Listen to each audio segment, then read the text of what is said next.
नमस्कार। अभी तक हमने प्राथमिक समंक एकत्रित करने की रीतियों में प्रत्यक्ष व्यक्तिगत अनुसंधान यानी डायरेक्ट पर्सनल इन्वेस्टिगेशन और अप्रत्यक्ष मौखिक अनुसंधान इनडायरेक्ट ओरल इन्वेस्टिगेशन इसके संबंध में चर्चा की। अब हम इसकी जो तीसरी रीति है, स्थानीय स्रोतों और संवाददाताओं से सूचना प्राप्ति, इंफॉर्मेशन थ्रू लोकल सोर्सेज और करस्पोंडेंट्स, इसके बारे में अभी चर्चा कर रहे हैं। इसमें जो भी अनुसंधान करता है वो विभिन्न स्थानों पे वहाँ के जो भी स्थानीय व्यक्ति होते हैं या विशेष संवाददाता उनको नियुक्त कर देता है, जो अपने अनुभव के आधार पर समय समय पर सूचनाएं भेजते रहते हैं। संवाददाताओं के व्यक्तिगत अनुमानों में कई बार अशुद्धियां रहती है, लेकिन सामूहिक रूप से जब सभी संवाददाता जो भी आंकड़े भेजते हैं तो दोनों दिशाओं की क्षतिपूर्वक त्रुटियों के कारण कुल अशुद्धि की मात्रा कम हो जाती है। ये रीति सामान्यतया समाचार पत्र या पत्रिकाओं के द्वारा प्रयोग में ली जाती है। सरकार भी विभिन्न मंडियों से वस्तुओं के बाजार भाव ज्ञात करने, फसल आदि का अनुमान प्राप्त करने के लिए इस रीति को अपनाती है। ये रीति ऐसे अनुसंधानों में उपयुक्त है जहाँ शुद्धता की आवश्यकता बहुत ज्यादा नहीं होती है, केवल अनुमान और प्रवृत्तियां ही ज्ञात करनी होती है। इसके गुण में पहला है कि मितव्यता, यानी इस रीति में समय, धन और परिश्रम की बचत होती है, क्योंकि व्यक्तिगत रूप से जाने की आवश्यकता नहीं होती है तो अनुसंधानकर्ता का समय बच जाता है। जो विस्तृत क्षेत्र होता है उसमें लोगों को जब हम लगा देते हैं, नियुक्त कर देते हैं, तो हमारा धन और परिश्रम भी हमारा जाने का अनुसंधानकर्ता का बचता है और सूचना शीघ्रता से कम खर्च पे प्राप्त हो जाती है। दूसरा इसका गुण है कि विस्तृत क्षेत्र में दूर दूर के स्थानों से लगातार सूचनाएं प्राप्त की जा सकती है। दोष यह है कि एक तो शुद्धता, मौलिकता में कमी होती है क्योंकि इस रीति में जो आंकड़े एकत्रित किए जाते हैं उनमें अनुमानों को अधिक महत्व देते हैं और इसी कारण से अनुमान के आधार पर समंक एकत्र करने से समंकों में शुद्धता और मौलिकता की कमी होती है। एक रूपता का अभाव इसलिए है कि हम अलग अलग स्थानों पे जो भिन्न भिन्न प्रकार के संवाददाता वहां नियुक्त कर देते हैं, तो संवाददाता जितने भी होते हैं वो अलग अलग विधियों का प्रयोग करते हुए आंकड़े इकट्ठे करते हैं और कई बार विभिन्न शब्दों के अलग अलग अर्थ भी लगा लिए जाते हैं, इसलिए समंकों में एक रूपता नहीं आ पाती।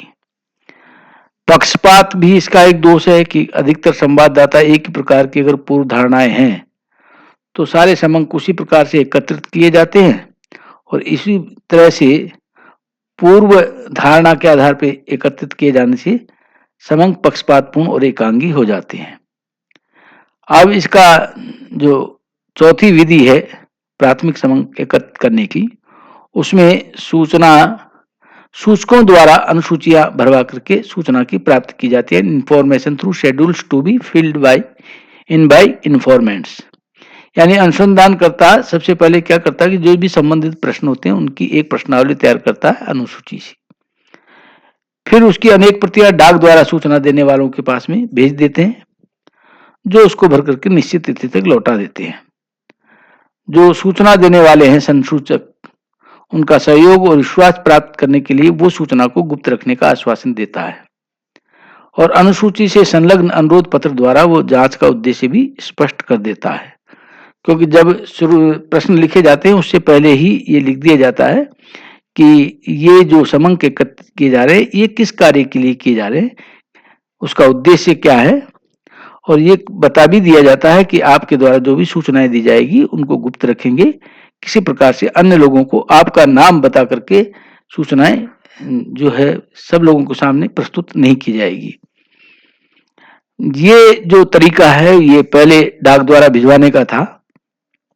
उसके बाद में जब से हम ईमेल करने लगे हैं तो अब डाक द्वारा सूचना उसकी प्रश्नावली की भेजने की आवश्यकताएं समाप्त हो गई और अब उसके बाद में जो डेवलपमेंट हुआ वो ये हुआ कि ईमेल के द्वारा जो प्रश्नावली थी वो व्यक्तियों को भेज दी जाती थी।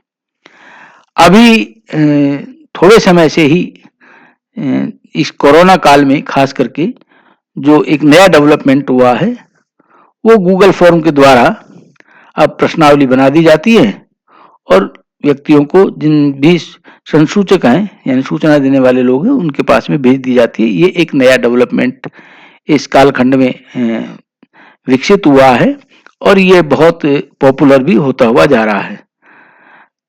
अनुसूची तैयार करते समय ये बात का ध्यान रखना चाहिए कि प्रश्न सरल, स्पष्ट और छोटे होने चाहिए। संख्या में कम होने चाहिए, क्योंकि अगर संख्या में ज्यादा होंगे तो कोई भी व्यक्ति बहुत सारे प्रश्नों के उत्तर देने में रुचि नहीं रखता है।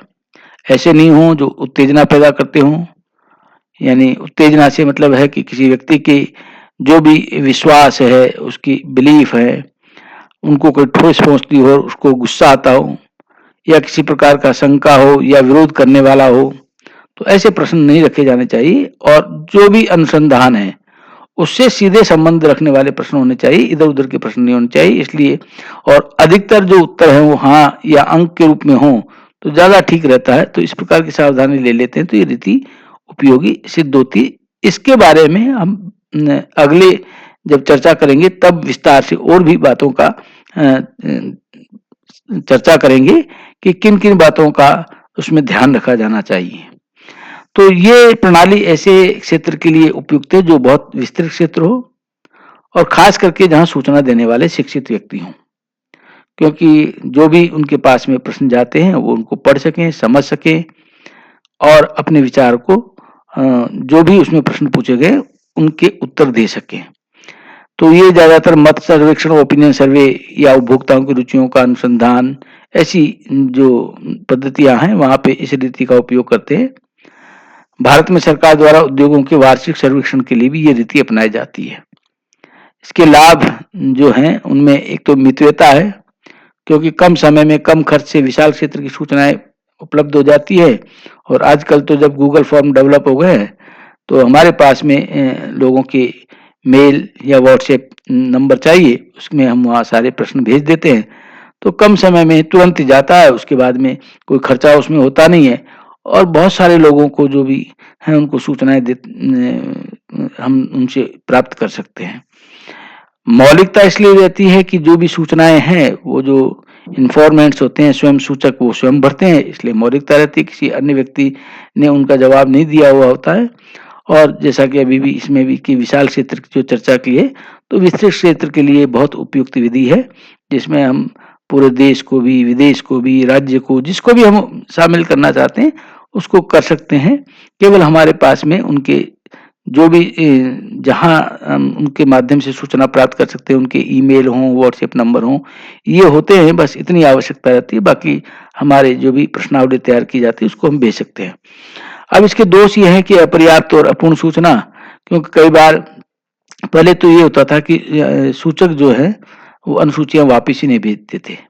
आजकल ये है कि कोई व्यक्ति उसका जवाब नहीं देता, मान लीजिए आपको रेस्पॉन्स नहीं देता, तो फिर जो अनुसूचियां वापस पहले आती थी उनमें अनेक अपूर्ण होती थी। उदासीनता, शंका के कारण अनेक प्रश्नों के उत्तर नहीं दिए जाते थे। बहुत से व्यक्तियों के प्रत्युत्तर नहीं देने के कारण अनुसंधान में अभिनीति का अंश आ जाता था। अभिनीति यानी बाइस्डनेस का, जिससे भ्रामक निष्कर्ष निकलते थे। आजकल ये हो जाता है कि व्यक्ति मेल देख लेता है या व्हाट्सएप देख लेता है, उसके बावजूद भी अनेक बार अगर उनको हम परस्यू करें तो भी वो जवाब नहीं देते या उनमें रुचि नहीं रहती, तो फिर जितनी संख्या में हमें उत्तर चाहिए वो उत्तर नहीं मिल पाने से सूचनाएं अपर्याप्त और अपूर्ण होती है। इसी तरह शुद्धता की कमी रहती है कि कई कारणों से इस रीति में प्राप्त अंकों में शुद्धता की मात्रा कम होती है। यदि अनुसूची सावधानी से तैयार नहीं की गई है तो कई बार प्रश्नों के गलत अर्थ लगा लेते हैं। कई लोगों को लगता है इस शब्द का क्या अर्थ है या इस प्रश्न का क्या अर्थ है, या कई बार सूचक जो होते हैं उनमें पक्षपात की भावना हो तो फिर अशुद्ध सूचनाएं होती है। इसी तरह लचनशीलता का अभाव इसलिए है कि एक बार ये रीति लोचदार क्यों इसलिए नहीं है कि लोचदार नहीं होने के कारण से अपर्याप्त सूचना प्राप्त होने पर प्रश्नावली में आवश्यक संशोधन करके अनुपूरक प्रश्न शामिल नहीं किए जा सकते, क्योंकि एक बार जो हमने प्रश्न बना करके भेज दिए वो प्रश्न उनके उत्तर आएंगे।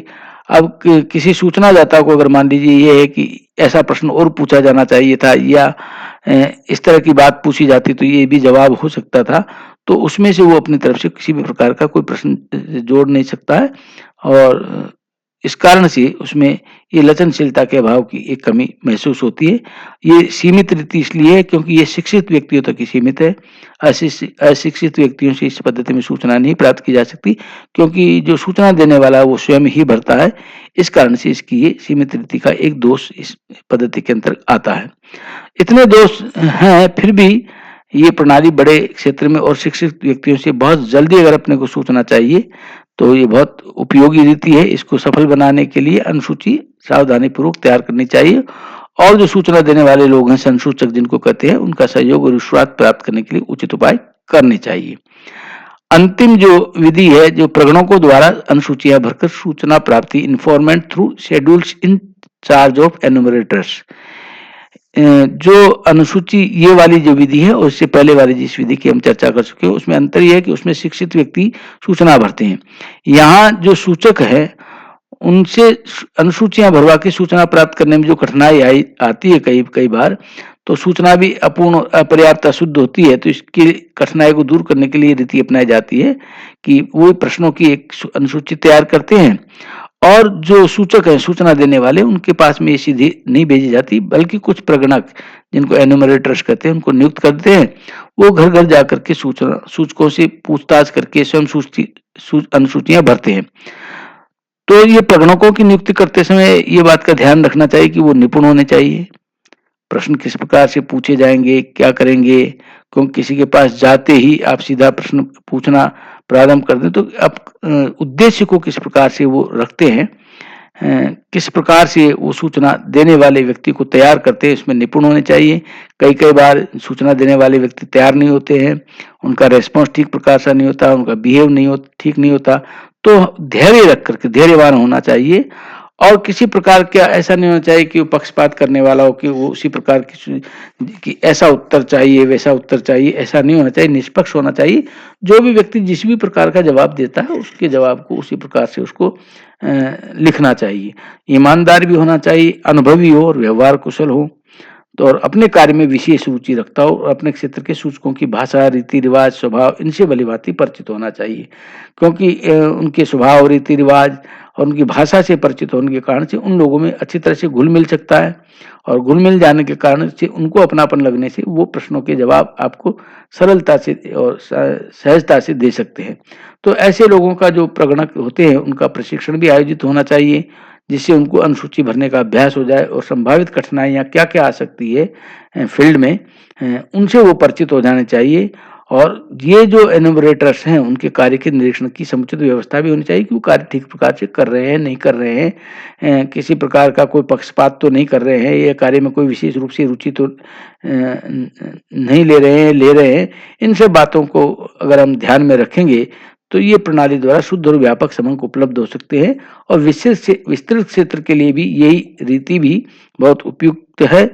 लेकिन इसमें अधिकतर खर्चीली होने के कारण सरकार ही इस प्रकार के अनुसंधान द्वारा आंकड़े उपलब्ध कराती है क्योंकि जगह जगह प्रगणक लगाने पड़ते हैं, उनका प्रशिक्षण करवाना होता है, उनको कुछ न कुछ पारिश्रमिक देना पड़ता है। सामान्यतः भारतीय जनगणना में जैसी ये रीति अपनाई जाती है।